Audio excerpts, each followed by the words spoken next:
In terms of making a career change, I think one of the beauties of being in your 50s is the accumulation of life experience. Check it out, take it down, see the eyes, show 'em why. Do you see the real me?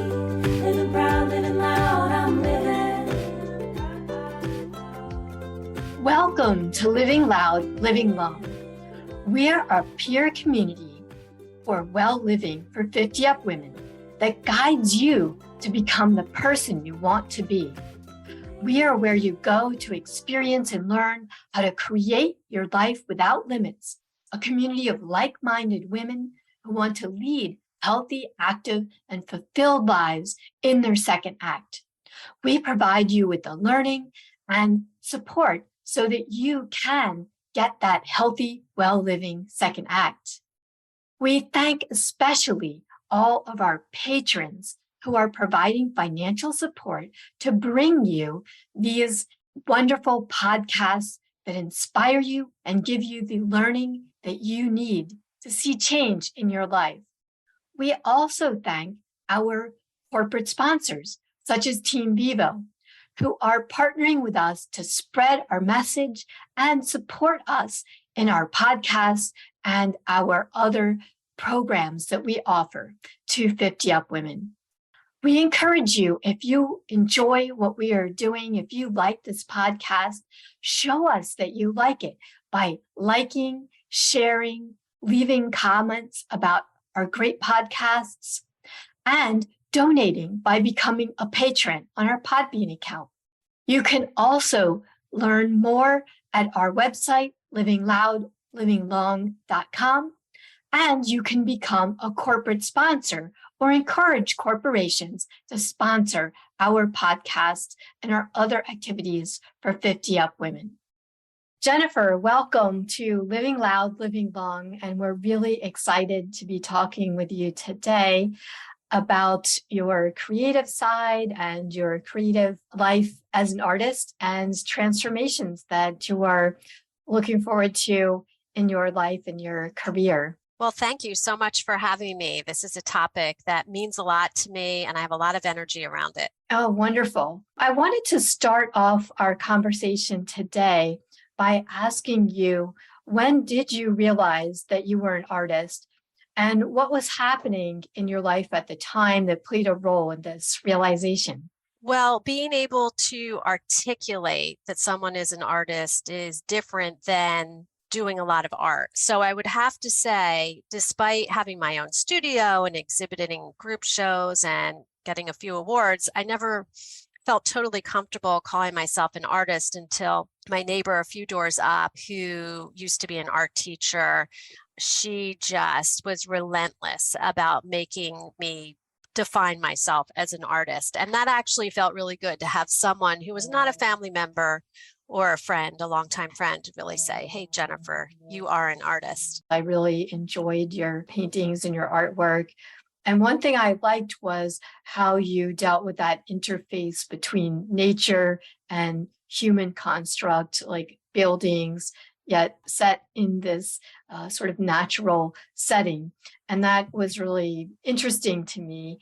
And so I was wondering if you could talk to us a little bit about how you developed this approach, what interests you about these kinds of places. So I have believed that art comes from each individual's sort of inner philosophy and their sense of place. And I live in it's considered the Garden District of Philadelphia. And I work in a neighborhood, and yet my studio is in yet another neighborhood. And I also live within walking distance of this beautiful gorge-like valley called the Wissahickon with miles and miles of trails. So every day I am touching foot in a very urban world and then also a bucolic natural world. And I love the fact that when I'm hiking, if I look in the distance, I might see the silhouette of some buildings, or I'm very aware the people I pass come from all different parts of the city. So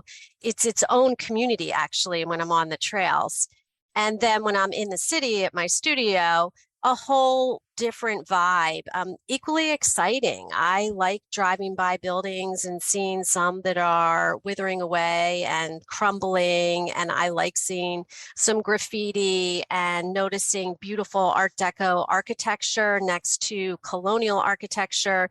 So I just have to say that my environment is a complete merging of the natural world and urban life. So it makes sense that that's what I explore in my paintings, because that's what I find magical, that energy. And I wanted to explore your work a little bit more to talk about what kinds of mediums that you're using and why you're choosing these types of mediums in your art. So I started out as an oil painter, and then I started to feel the toxins in my throat. So I moved to acrylic and gouache. And right now I am working in acrylic. I used to work just on stretched canvases, and then I found them too cumbersome to store. And with my studio, I have some large walls. And so I now have pretty large canvases that I nail to the wall, and then I paint directly that way.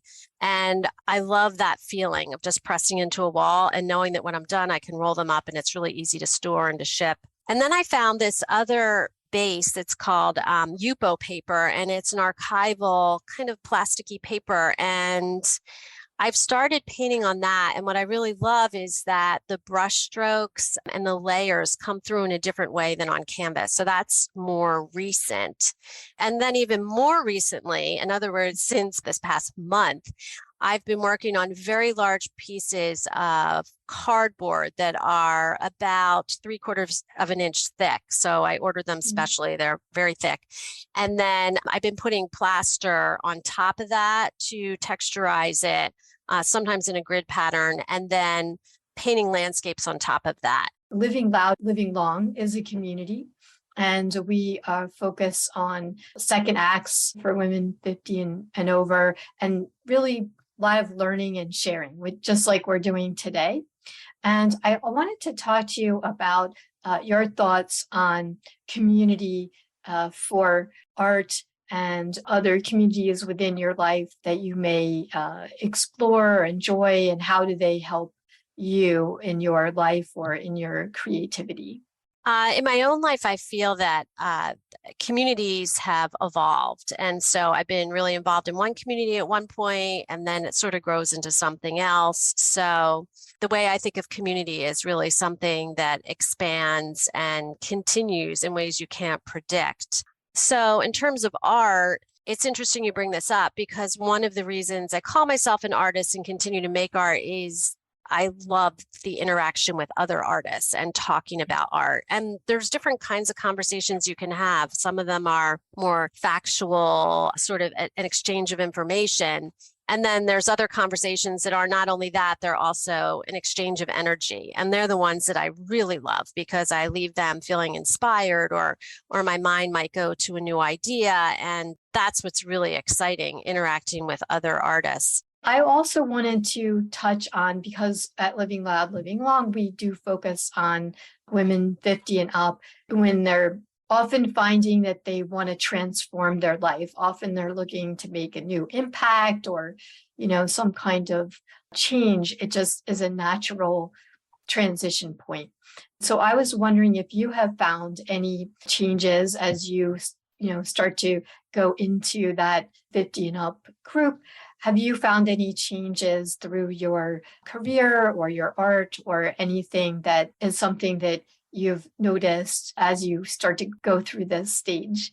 Well, in terms of making a career change, I think one of the beauties of being in your 50s is the accumulation of life experience. And I can look back at the life experience and see patterns. I could see patterns in the decisions I've made. I also can see patterns in what I've made time for. What have I made room for in my life? And art has always risen to the top. So it was a natural thing for me to continue in that vein. But I think there's a lot of clues as to what a new direction could be in your 50s, just because of the wealth of self-knowledge that comes. So there's first that.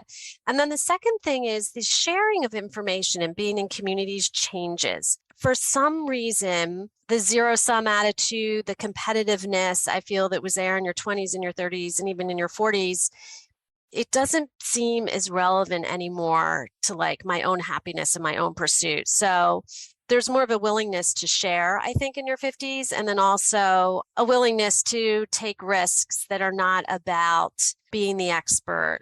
The beauty of being totally immersed in something creative is it's a form of meditation. It's a form of giving your brain almost like a little spa day, a rest. Well, Jennifer, thank you so much for joining us today and sharing all your words of wisdom, especially about art, creativity, and philosophy. Thanks so much for joining us here at Living Loud, Living Long. It was my pleasure. I enjoyed our conversation as well. Looking for a positive, uplifting community for 50 and up women? We celebrate 50 and up women who are living loud, living long, with authentic stories of real people who are creating the life they want, winning athletes, entrepreneurs, and creatives. We are tsunami wiping away outdated ideas of who we are. We give voice, we give visibility, we give community, learning, sharing, changing, vibrant, healthy, strong. If that's you, you belong with us. If you enjoyed our podcast, support our work by clicking like, subscribing, becoming a member of L4 at livingloudlivinglong.com, and donating to our Patreon account so we can keep bringing you awesomely inspiring people. See you next month.